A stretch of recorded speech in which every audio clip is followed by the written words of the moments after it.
Ang kapayapaan po ay minimithi ng bawat tao. In fact, peace is a universal and also a very personal desire. However, peace can remain elusive even to people who are already religiously active. In fact, sometimes it is their very religious activity that can take away their peace when they don't know which to prioritize.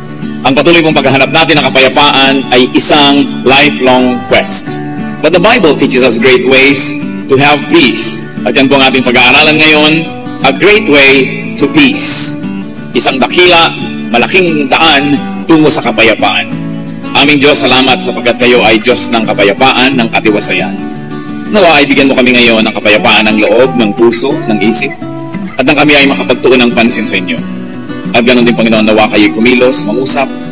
Kausapin niyo po kaming lahat at matanggap namin ang kapayapaan na gusto niyo naman at handang ipagkaloob sa amin. Turuan niyo kami, Lord, how to position ourselves in relation to you and in relation to your blessing so that we may enjoy a life of peace and so that we can be agents of peace. Speak to us, Father. Use your servant only as your instrument, but be the speaker. Continue to cleanse us, O God. Make us worthy of your presence because of your kindness to us, not because of our achievements. Cleanse us. Empower us. Speak to us. In the name of Jesus our Lord, we pray. A great way to peace. Sa Matthew 10, verses 26 to 28, meron po mga discussions about fear. But the following verses 29 to 31, gives us insight how to have peace. Are not 2 sparrows sold for a penny? Yan po ang sabi ng Panginoong Jesus. Yet not one of them will fall to the ground apart from the will of your Father. And even the very hairs of your head are all numbered. So, don't be afraid. You are worth more than many sparrows. At ang maikling katuruan na yan ay pagpalain ng Panginoon at maging source of great blessing to all of us. Now, what are the enemies of peace? Sa maiksing katuruan po na yun ng Panginoon na napakadalas na natin narinig, paulit-ulit na nababasa, ano ang mari nating madagdag pa na pagpapalang makukuha dyan? There are 2 great enemies of peace, and one of that is something big, like big fears. Malaking mga takot o malaking takot kung nag-iisa man yun, o malaking maraming takot. At ang conclusion po na ibinibigay ng Scripture, lalong-lalo ng mga katuruan ng Panginoong Jesus, is do not fear. Do not. Kung sinabing do not fear, it means that it is within your will to fear or not to fear, that you may choose to fear or not to fear. Deuteronomy 31:8, the Lord Himself goes before you and will be with you. He will never leave you nor forsake you. Do not be afraid. Do not be discouraged. Habang ang original na kausap at tinutukoy dito ay hindi naman tayo at mga tao na nabuhay nung matagal na, hindi naman nagbabago ang Diyos. At ang ibinibigay niyang pagpapala noon ay maaari pa rin niyang ibigay ngayon. Ang mahalaga lang, ipwesto natin ang ating sarili kung paano nakapwesto yung mga taong pinagpala niya noon at makikita natin na hindi naman imposible na yung mga blessing na ibinigay sa kanila ay ibigay din sa atin. So one big enemy of peace is a big fear. Like, what is your fear in your life? Ano mga kinakatakutan natin na tuloy gumugulo sa ating isip, nagnanakaw ng ating tulog, ng ating kapayapaan, ng ating pamamahinga, at ginugulo tayo, bagamat wala namang dinadawang mabuti, at hindi naman nalulutas ang mga pinaproblema natin sa buhay. Pero may kakambal po yan, something big na yan, and it is something small. Another enemy of peace is little trust. Ang mga tao ay may malaking takot, at pagkatapos ay may maliit na pagtitiwala sa Diyos. Pag pinagsama mo ang dalawang ito, siguradong gulo. Siguradong gulo ng isip, gulo ng espiritu, siguradong magiging sleepless nights, troubled days, worried existence, little trust. So the main message of Matthew 10, 29 to 31 is encouragement for people to have limitless trust in God. At yan po ang binibigay ng Panginoong Jesus sa solusyon sa ating mga takot. Hindi niya sinabing ibibigay ko lahat yung kailangan mo, ayan, nakaipon na sa iyong harapan, palalakasin kita, payayamanin kita, bibigyan kita ng sa sandalan ng tutulong sa iyo. Ang sinabi niya, magtiwala ka. Tulad ng umaalingaw sa Isaiah 41 verse 10, so, do not fear, for I am with you. Do not be dismayed, for I am your God. I will strengthen you and help you. I will uphold you with my righteous right hand. Sabi, ako naman ang kakampi mo, ako ang magtatanggol sa iyo, ako ang tutulong sa iyo, nandito ako lagi, anong dapat mong ipangamba? And Romans 10:11 echoes this, anyone who trusts in Him will never be put to shame. Once more, Isaiah, verse 16 of chapter 28, So this is what the sovereign Lord says. The one who trusts will never be dismayed. Pero may condition po na naging napakalinaw sa James 1:6-8. But when he asks, he must believe and not doubt. Because he who doubts is like a wave of the sea, blown and tossed by the wind. That man should not think he will receive anything from the Lord. He is a double-minded man, unstable in all he does. So nandyan po nakalinya, napakarami mga verses na nagsasabing magtiwala. Kaya ka naguguluhan, kaya ka naliligali, ay dahil minamalaki mo ang iyong problema at minamaliit mo ang Diyos. Ganun lamang ang arithmetic ng lack of peace. Pinalaki ang problema, pinaliit ang Diyos, pinaliit ang pananalig, pinaliit ang mga pangako at ang magagawa ng Diyos. Sabi, hingi ka ng hingi ng kapayapaan, hindi ka naman naniniwalang tatanggapin mo nga yan, paano mo matatanggap? Because, really, it's in the mind. Pag sa iyong isip, dito ka magkaroon ng kapayapaan at manalig, magkakaroon ka ng kapayapaan because many things happen in the mind. Let me substantiate that.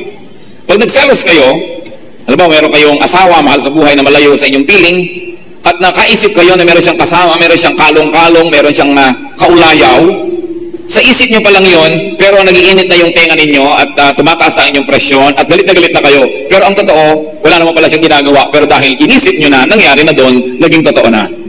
Mas malalim at mas makapangyarihan na realidad yung nasa isip natin kaysa yung nangyayari sa ating harapan. Kasi kung minsan may nangyayari na nga sa harapan natin, aktual, pero dahil hindi natin pinansin, hindi naman tayo naapektuhan.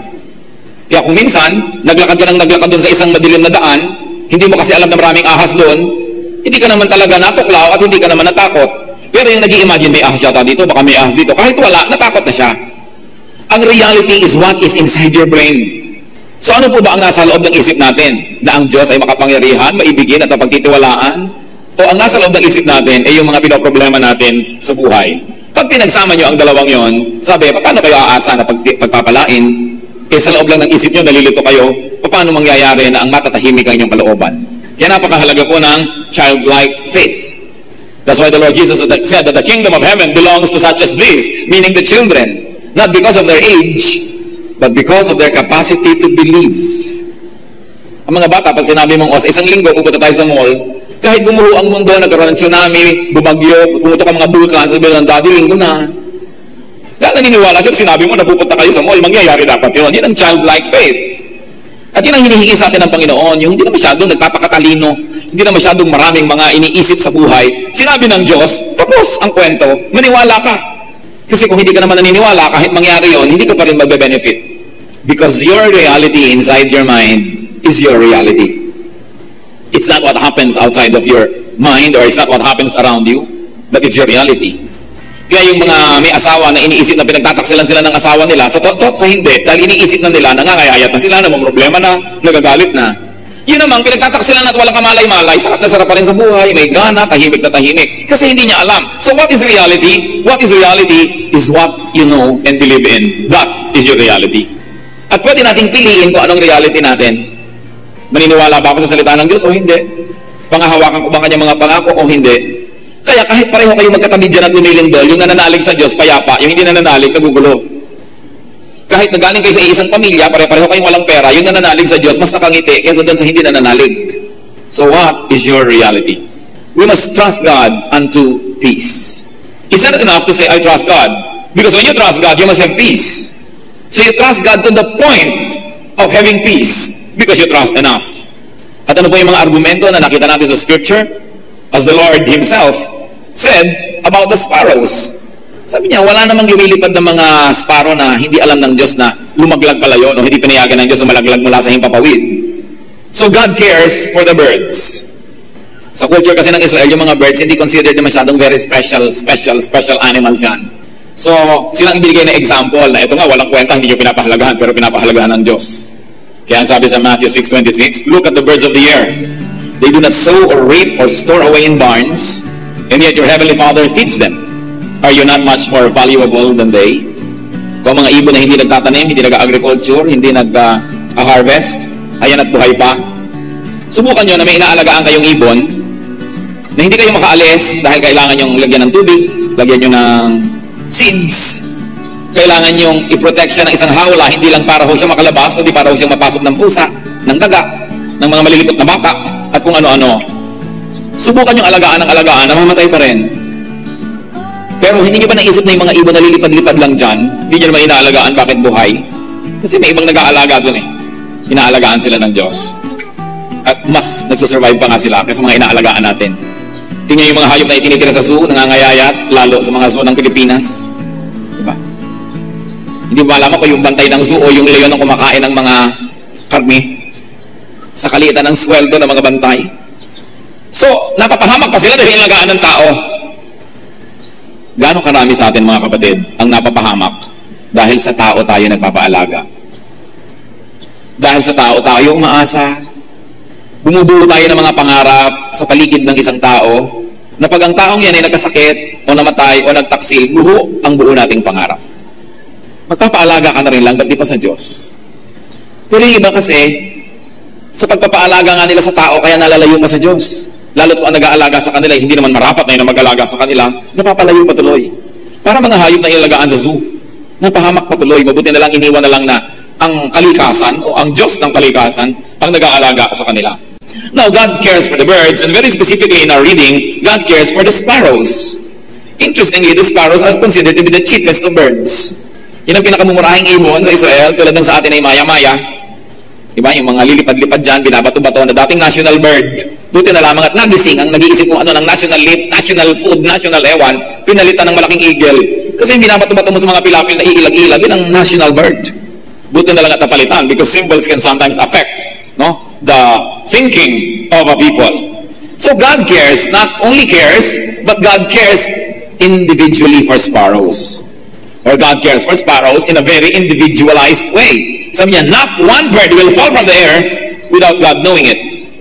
And the conclusion was, you are more valuable than many sparrows.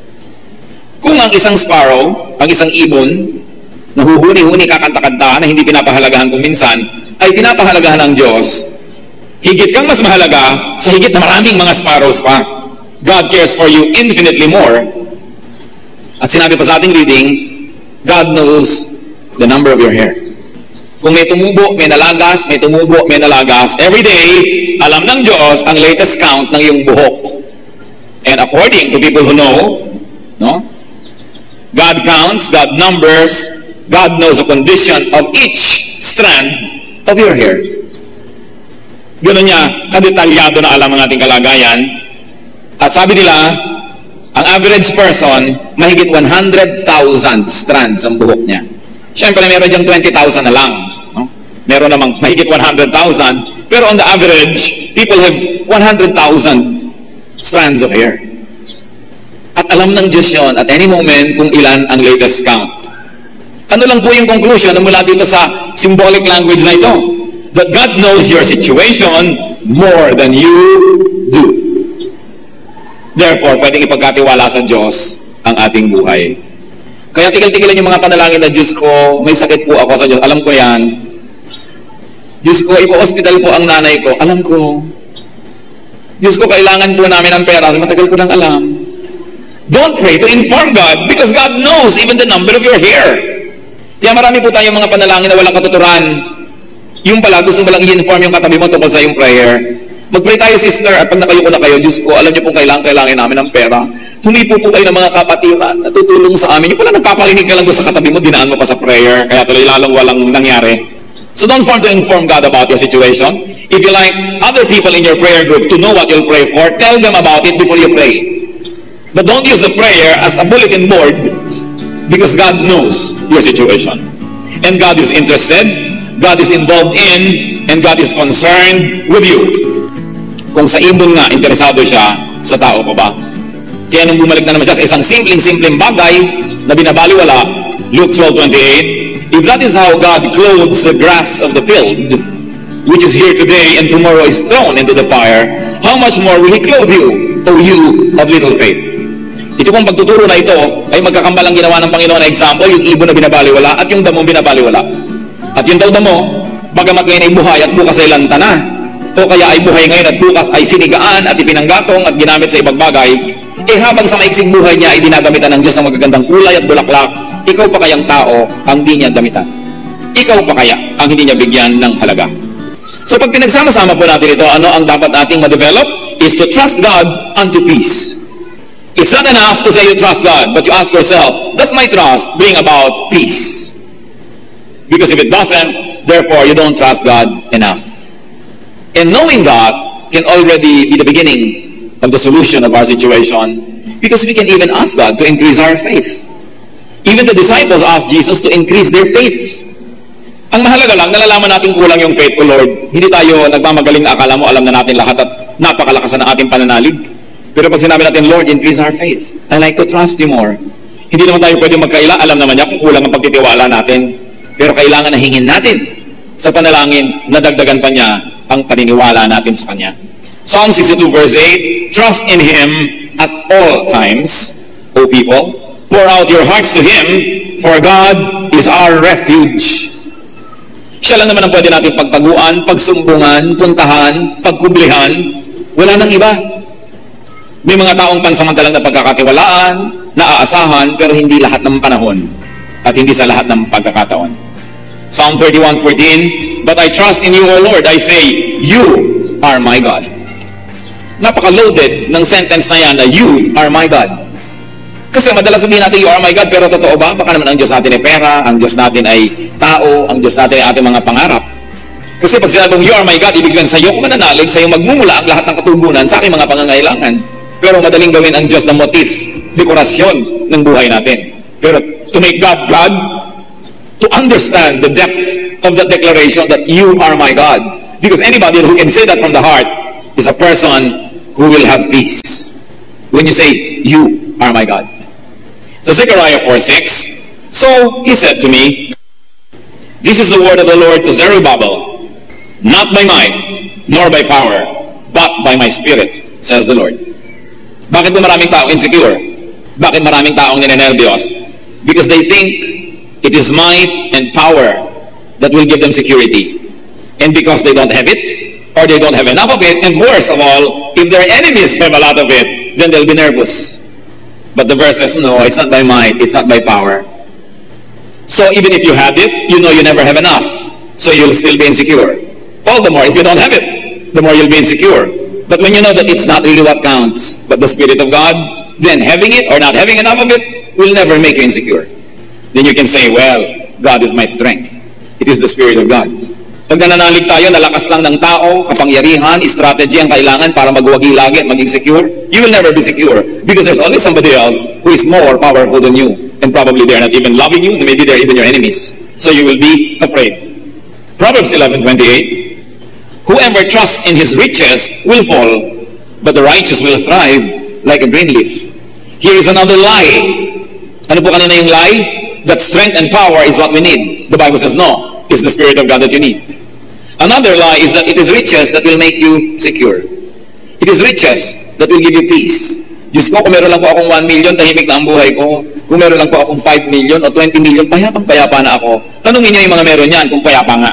So pag meron ka niyan, hindi ka pa rin payapa. Pag wala ka, lalo ka namang hindi payapa. So paano ka magkakaroon ng kapayapaan? Yung sinasabi ng Biblia, dahil hindi dyan at hindi sa pagtitiwala niyan ka magkakaroon ng kapayapaan. Kundi sa pagiging makadiyos, sa pagiging matuwid. In being righteous, you will stand. It's not through this. Psalm 118 verse 8, it is better to take refuge in the Lord than to trust in man. So what lie is being corrected here? That you are secure if there are people around you who will help you. So ay secure ako dahil marami kong anak.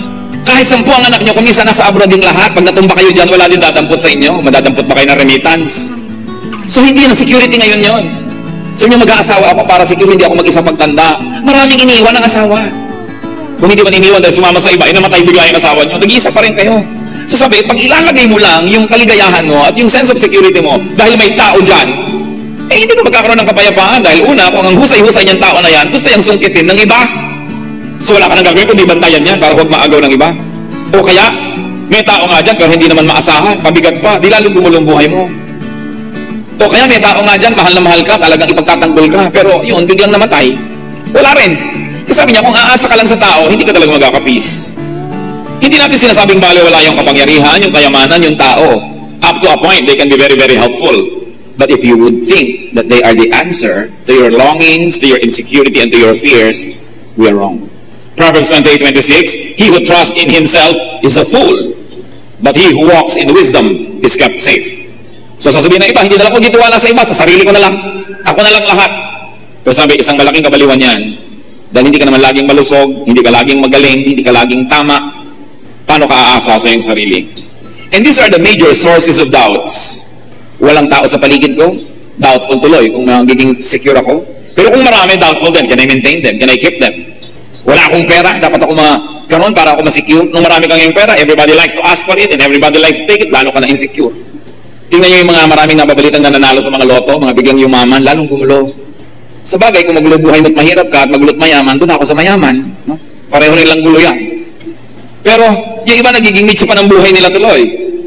Kasi maraming tao, alam nyo, sanay maging mahirap dahil ipinanganak at lumaking mahirap. May practice, pero hindi sanay maging mayaman.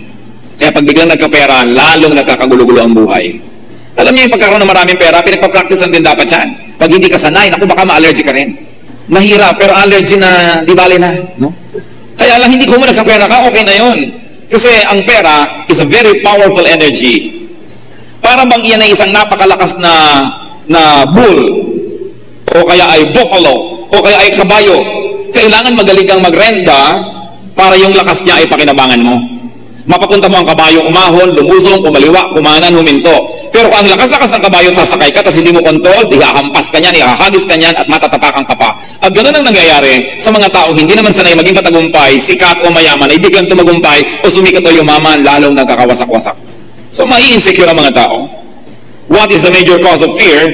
Trusting in wrong protectors, trusting in wrong saviors. Bakit yung iba sasabihin, ako, pagka nakabili na ako ng mga insurance sa mga anak ko, kaya pa ng buhay ko? Hindi na totoo yan.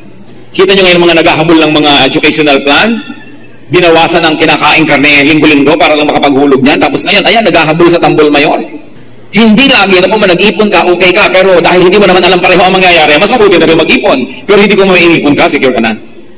Hindi ko mo. Ang ginagawa mo ay yung iniisip ng marami na maganda ay tama na nga. Sabi sa Ecclesiastes 9:11, ni Solomon na pinakamarunong na tao sa balat ng lupa.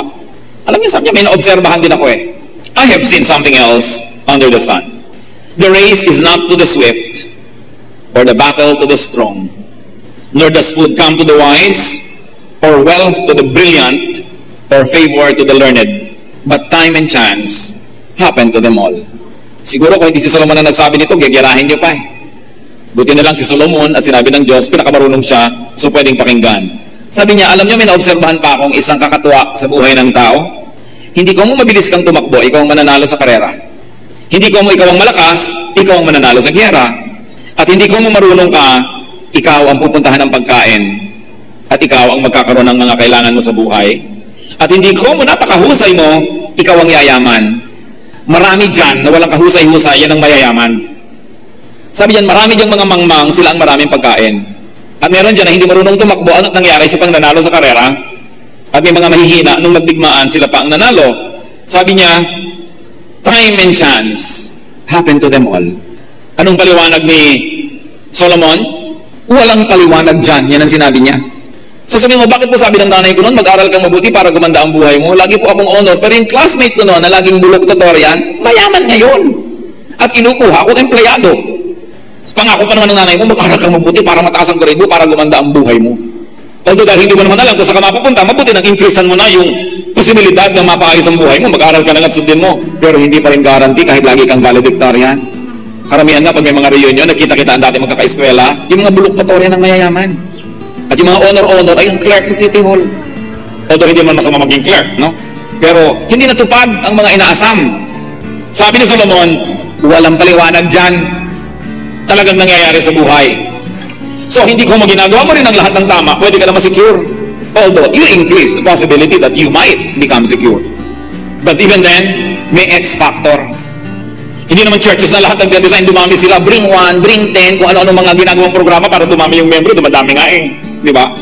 Hindi naman lahat ng nagtatanim, umaani ng kasing dami ng inaasahan nila. Hindi lahat ng nagsisikap ay may nararating.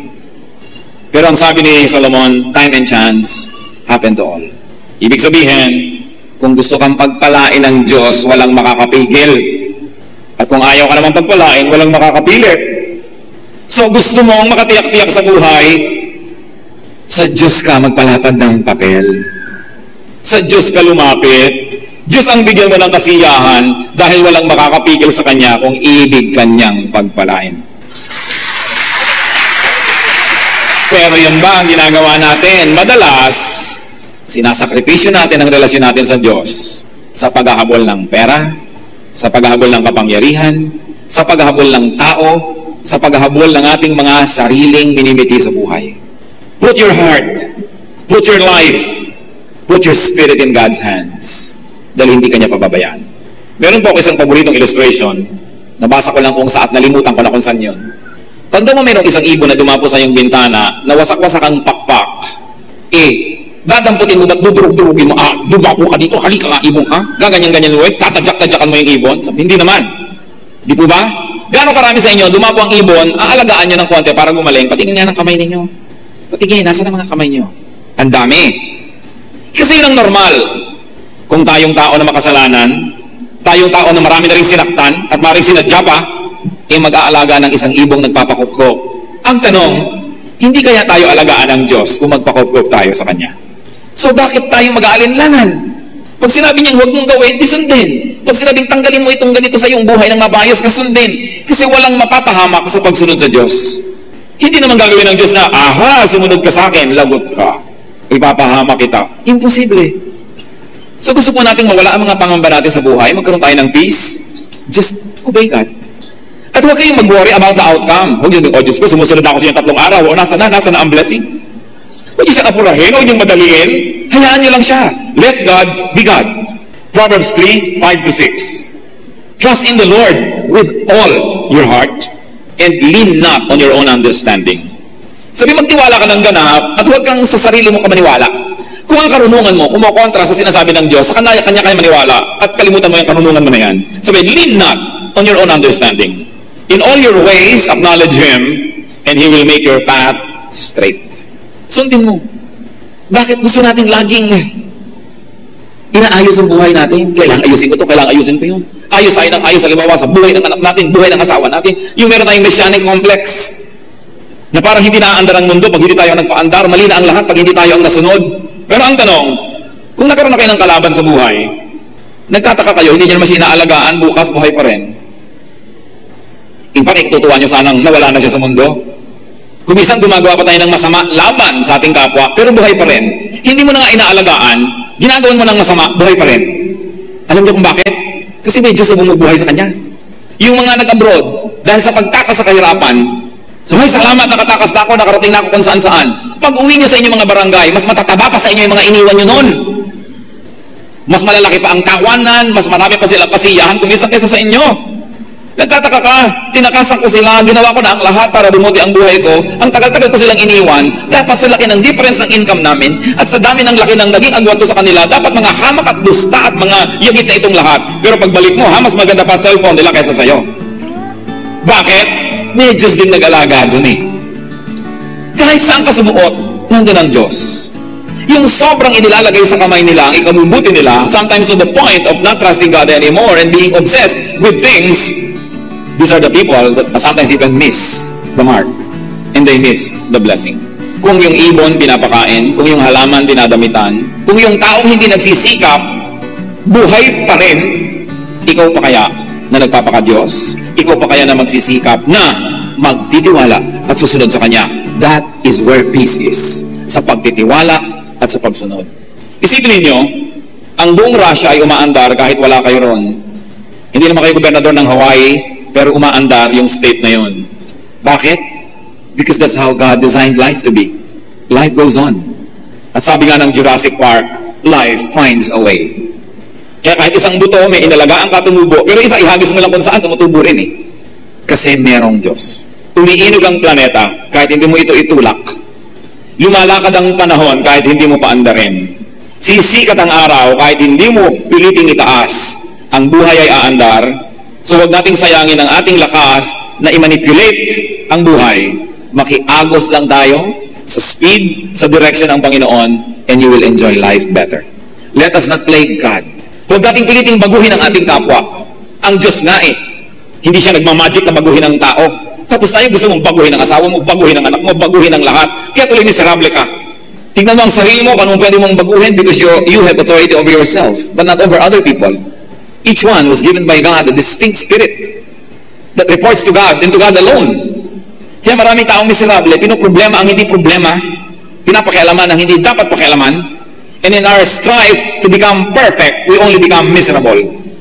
Sobrang nililinisan ng bahay. You know, a house must be clean enough to be healthy, but dirty enough to be happy. Kung sobrang linis naman yan para ng ospital, nakakatiyak akong walang masaya dyan. Kaya higpit-higpit mo siguro. No? Hindi na makapagkalat ang tao, hindi na magamit ang magagandang plato, hindi na malukot ang magagandang punda. Dapat pwede lukot-lukot, ibig sabihin, may humiga, may nag-enjoy. Mga batang hapon na ang lilinis pa, siguro ang sugit ng nanay nito. Hindi siguro ito pinagpiko, hindi pinagulong sa lupa, hindi nakahipon ng kung ano-ano. Ang linis-linis nga niya, pero naging bata ba siya? So also children must be clean enough to be healthy, but dirty enough to be happy. Relax and enjoy the journey. You don't have to be perfect, and besides, you cannot be. Pag may okasyon, naghanda na kayo, kahit kayo yung host, enjoy the party. Kasi kadalasan yung host hindi nag-enjoy because he wants to either please or to impress. Most of the time, they like to impress. That's why they cannot relax. Pag nagawa na po natin yung pinakakaya natin gawin, yun na, enjoyin nyo na. May maipintas sila, hayaan nyo. Dahil kahit naman magpakamatay kayo ng kaaayos, may ipipintas pa rin ng tao. Many of our cares are needless. Many of our worries are needless. Kaya ang kasabihan, why worry when you can pray? Ang anak nyo, alauna na, wala pa ng bahay, hindi nyo alam kung nasan. Kahit kayo dyan magtitiwarek, hindi nyo pa rin siya matutulungan. So matapos yung nagawa ang dapat yung gawin, itulong nyo yan dahil wala rin naman kayong magagawa. Sabi nyo, madaling sabihin yan. O sige, madali, pero di ba, wala rin namang nagagawa yung nag-aalala. So, may Diyos. Kung kaya nating dalhin sa Diyos sa panalangin, ibigay natin sa Kanya. At pagkabigay natin sa Kanya, hayaan natin siya ang gumawa sapagkat siya ang Diyos. God is in control. Not one hair from your head will fall without His knowledge. Not one sparrow will fall from the sky without His permission. Colossians 1:17, He is before all things, and in Him all things hold together. Peace is not in riches, not in strength, not in power, not even in health, not in control of the situation, but peace is in trusting God, that He cares and that He will do the right thing. Trusting God completely, unconditionally, after you have done what is humanly possible, after you have exerted your best effort, let God take over. Kaya sinabi, to children belong the kingdom of God because they know how to trust. So let God be God, because the greater the trust, the greater the peace. Heavenly Father, we thank you that we can have peace because you are reliable. Salamat po, Panginoon, dahil napakarami namang katuruan sa Biblia na pwede naming pag-aralan at panghawakan. Ang question is not if we know your word, but the question of Father is if we let your word affect us. Ituro mo sa amin, Lord, na dalhin yung head knowledge namin pababa sa aming puso, sa aming buong pagkatao, at na magkaroon kami ng kapayapaan.